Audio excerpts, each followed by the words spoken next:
I'm Matt, one of the teacher co-founders of Insert Learning. I'm going to show you how to take this regular online article and turn it into one that is interactive and differentiated for your students.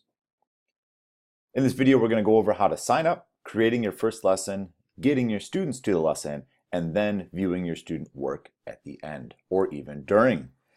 So to get started, what you'll need to do is go to insertlearning.com and add to Chrome.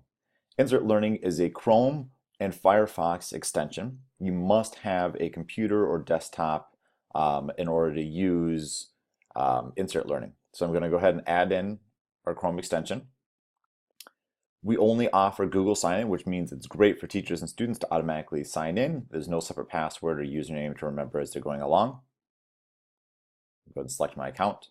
Select if you're a teacher or student. You can always switch back and forth, but stay as a teacher because even teachers can enroll in classes. At this point, you can now create a class. I'm going to click Not Now. So once you finish with signing up, you'll see a dashboard that'll look a little bit different than mine. But basically, this is where all of your lessons are going to live. You can view your student responses there, create and view your classes right here, as well as invite others to be co-teachers, and with a variety of other things in our resources. And you should definitely check out our teacher library, or the public library here, where you can find thousands of lessons made by other teachers. So I've already selected an article that I want to share. I want to have my students read through. So I've selected this one on NPR. And the way the Insert Learning works is that it's a Chrome extension that works on top of any page. So the first thing you need to do is just simply find what is something that I want my students to read and something that's going to engage them. So this is a really good article. However, as I scroll through, I'm sure you can also guess that many of your students, just like mine, are going to start to lose focus.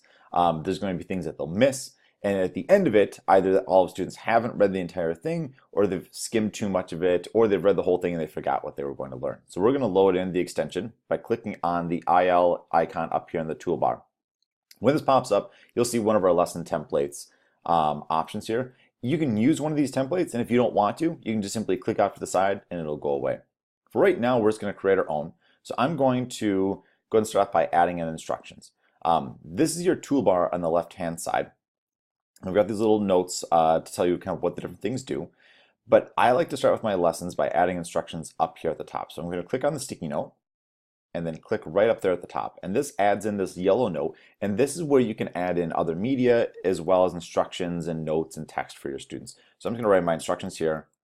So I want them to read and highlight the text.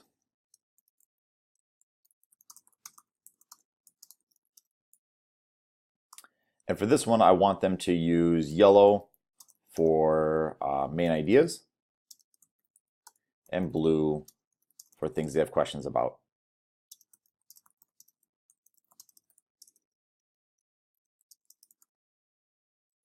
Now, if you ever want to see other ideas or get suggestions or find some of those templates to actually just copy and paste some of those things directly in there, click on the Help and Support, and then quick lesson ideas and templates. And we've got a variety of things suggestions that you can go from right there. All right, so I've got my instructions right here at the top. I'm also going to add in a question at the beginning. So I want to have a pre-reading question here. And I'm just going to ask them, what do they already know about this topic? Now, I added in this question. What you can do is you can select either one of our question stems, so a question from our bank. And we've got some great text-dependent questions here, like paraphrase the previous sentence or predict based on what you've read what the next will be next. For this one, I'm going to have from the title, what do you think this article, or what do you already know about this topic? That's what I'll ask.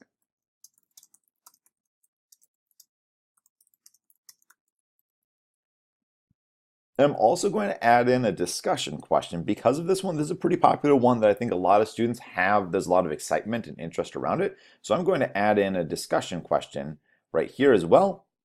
And I'm going to ask students to share things like, what is one question you have about this?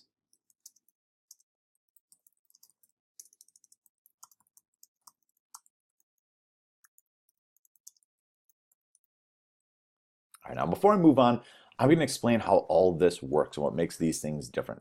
The questions are so the responses are only visible to students. So as a teacher, you can click on View All Responses, and then you'll see the students' responses show up in here in real time. Discussions are different. All responses here will then show up for everybody in that class in real time as well. So as students are going through, they'll be able to see what their classmates are also writing on there. So I'm going to add in a question or response right here at the beginning. I'm just going to click post. You can see my name's right there, the day and the time in which I put my response. And as a teacher, you have this option of muting a student's response. So this would hide it from all the students, doesn't permanently delete it, but it will then hide it, and you can always bring that response back. Now for these questions, I'm going to show you what this looks like as well before we keep going as a student. So I'm going to click on More Options and click on View as a Student. And this brings you into the student view mode. And this is exactly what your students will see. So your students will also have the Chrome extension installed, and they will have their own toolbar on the left-hand side that has these two tools right here, the highlighting and the sticky note tool. All of your notes and annotations that you've put in there will have a lighter color. They'll see the questions right here, and they can then answer it right there. So as a student, what I'm going to do is I'm just going to type right here. The responses will auto-save.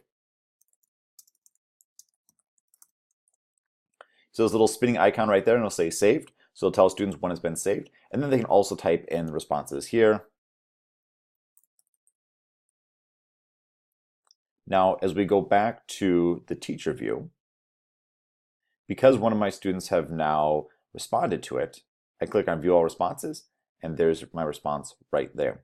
You can add in a score. So for these 3 responses, you as the teacher, you're the only person that can see the students' responses. Students can always see what they've written as well. And I'll show you how to view these things in the dashboard. So we're going to go through, I'm going to add in just a few more things for this article. I'm going to highlight a word here. I want to define this one for the students. Whenever you highlight a word, you've got a couple of options. If you can change the color. So we've got 3 different colors of yellow, green, and blue. I'm going to leave this one as yellow. I'm going to add in a note. So I add a definition right there. You can also add in emojis, which is a great way for students to react to the text without having to write something out. Just going to click OK. And now that comment is added on there. You can also delete them as you go along. I'm going to add in one more question down here. This time I'm going to use one of our text-dependent questions that we've got from our question bank. So let's see, let's go with write one question that you've thought of based on the previous text. I'm just going to click Create. So it's a very easy way to add in text-dependent questions, things that the students can't just simply Google a response to. Now what I'm also going to do is we're going along. So at this point, what I'd do is I would add in a couple more questions. This one is an interview with an author, so I would add in maybe a question after each question that the interviewer had. But down here now at the end, I'm going to add in 2 things. So I'm going to add in, no, I'll delete that one. I'm going to add in a discussion first. And this one is going to be what is the most interesting thing you learned?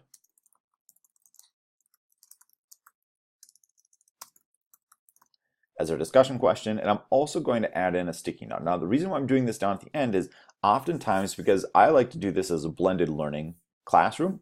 So students are able to go through at their own pace, but I've got some students that will finish early compared to other students. And I want something to kind of like catch them at the end. And sometimes that's an in-class activity. But in this case, I've got this really great video. It's about 10 minutes long that then shows how it is that self-driving cars work. So I'm just going to copy this URL. And going back over to the sticky note, I'm just going to write finish early. Watch this video. And I pasted in the link to that YouTube video. And now they can actually play the video right there. Oh, well, apparently I can't do that with that video. So I'm going to go with a different one here. All right, here's another good one. So I'm going to copy the link to that YouTube video, and I'm just going to delete that one. And now the students can watch that video directly on here. And you can follow that up with questions or other kind of things that you'd want them to do as they're going along. With the sticky notes, you can embed other tools. On our dashboard, if you go to Resources and then Tools to Embed, you'll then see we've got a great list of tools that you can embed. These are our top ones like Flipgrid and Edpuzzle, Desmos for Math, all of the different Google tools you can embed, and Quizlet's a really great one for being able to add and then interactive quizzes into your lesson itself. All right, so we are done creating our lesson. The next thing we need to do is assign this out to the class. So I'm going to now click on, so I clicked on, I'll do that again here. So what I did was I clicked on assign up here. You can either click there or click on the more options and then assign to students. So from here, I'm going to select my class that I want to assign it to. If you haven't created a class yet, you can click on create a new class. You can also import classes from Google Classroom. That's not required, but that is an option that we have. For this one, I'm just going to go ahead and click on this class I'm going to assign it to. I'm going to assign it. So now it's assigned to that class. But the question is, right, how now am I going to get my students to this lesson? There's two different options you have. Of one, you can either assign it through Google Classroom if you've got that connected. You can then schedule your lessons as well when they're going to show up in Google Classroom. Or you can copy this assignment link. And the assignment link, so automatically is going to copy when I do that. And I'm just going to put it in the toolbar. And what that does is this is a unique URL to your lesson. And what it will do is it will make sure that your students have the Insert Learning extension installed and that and it will ask them to enter in their class code. So I'm going to show you for that. Because the way this works is that all students have to have the Insert Learning extension installed and they must be enrolled in your class. And we purposely did it so that students have to enroll themselves unless you're importing from Google Classroom as kind of a safety procedure. When you create your class, you automatically get a 4 or 6 digit or 6 character code. You just simply copy and paste that, so you can either display it on the whiteboard like I just did now, or you can copy and paste that into your LMS or email it out to your students. You can always view the students that you have enrolled in the class by clicking on there. You can also invite teachers to be a co-teacher in your class, and clicking on this will then take you to the lessons that you have assigned to that class. So I assign this out to my students, they go through and they start working on that lesson. You can now see what their activity is on that lesson by either going to the grades section of your class or by going to the actual lesson itself. I prefer going to the lesson itself, so I'm just going to click right there. And this will then load in the lesson. And for this, I'm going to go to the student view as a student option. Just kind of show you what this looks like here. So what would happen is the students are going to go through, they're going to start answering the questions, they're going to be highlighting the text as they go along. So again, remember that highlight that we added in before? As a student, I can now click on that and see like, oh, all right, there's the note. I can add in my other highlights, and then what was it? It was supposed to highlight things that in blue that I got a question about. So I'm going to change this to blue. And students can also add in their own notes.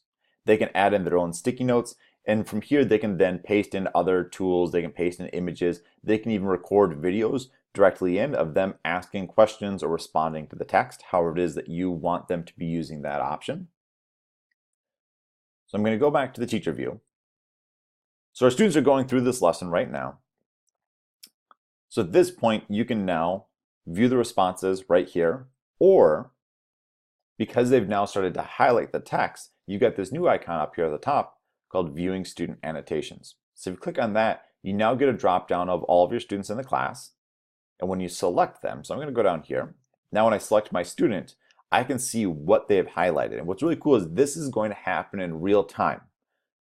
So that as they're going through and they're highlighting text on the page, I can then see what they're doing. And this is a really amazing feature because I can now be across the room and look at my screen and see which students are going to need additional support based on what they're highlighting. And for the students that are doing a great job, I can go stop by and give them some positive reinforcement. Or depending upon how you get your class set up and your relationship with students, you could also then say like, hey, Matt, can I show the rest of the class how you highlighted this article because you did a really great job. So there's a really great way in which it can be an assessment tool and something that you can act on for giving feedback to your students, but it's also going to be a really great teaching tool so that students can then kind of learn from each other. The other option for looking at the responses is again in our dashboard by clicking on grades. And from here, you then select your class, then select your student, or your lesson. Now all of the responses for that class, or all the questions are going to show up right there, and all the responses are going to show up in here as well. You can select them. Now mine aren't showing up in here because I'm a student in that class, or I'm not really a student, I was just doing the student preview or the student view of it, so that's why they didn't show up here. but they're going to show up on there. I didn't show you, though, I'm just realizing now because nothing showed up on there. Multiple choice questions. So multiple choice, all these are free response, but you can do a multiple choice question. Clicking on the question, I'm going to create my question above paragraph. So a good text dependent one. But this one I'm going to have be a multiple choice. And as a teacher, if you start typing right here, so type here to turn this into a multiple choice question. Cars are fast.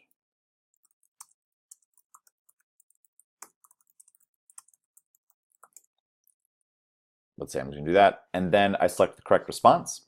I'll quickly go to the student view. And as a student, this is what the multiple choice is going to look like. If you click on the incorrect one, it shows you the number of points right there. If I click on the incorrect one, the number of points automatically starts to adjust until I get the correct one. Students are supposed to keep going until they get the correct one. So they get instant feedback. But now as a teacher, if we go back to the teacher view, what I love about this as a science teacher is that it's going to show you what order did they select something incorrect. So it's a really good way of, one, it's going to auto grade your lessons for you and the questions, but then also it's going to give you some insight into what the student's thinking process was, because if everybody's putting down the wrong answer, the same wrong answer, then that is going to be a really great review and learning moment that I can go back and figure out why are people thinking that this other thing is the correct option. All right, so we've assigned it. We sent our students, we got them all signed up for Insert Learning. We viewed their work. All of their responses are going to also, all of their lessons will stay in the Insert Learning dashboard. So let's say you get started over, you're ready to go back to your lessons. The easiest way to go back to your dashboard is just simply by clicking on the Insert Learning extension when you're on a new tab. And this will take you back to where all of your lessons are, all of your student responses are, all of your classes. And then you can also check out the public library, where you can then see all of these amazing lessons that other teachers are creating. It's a really great way to be able to get ideas of how are other people using it, all the way down from kindergarten to college.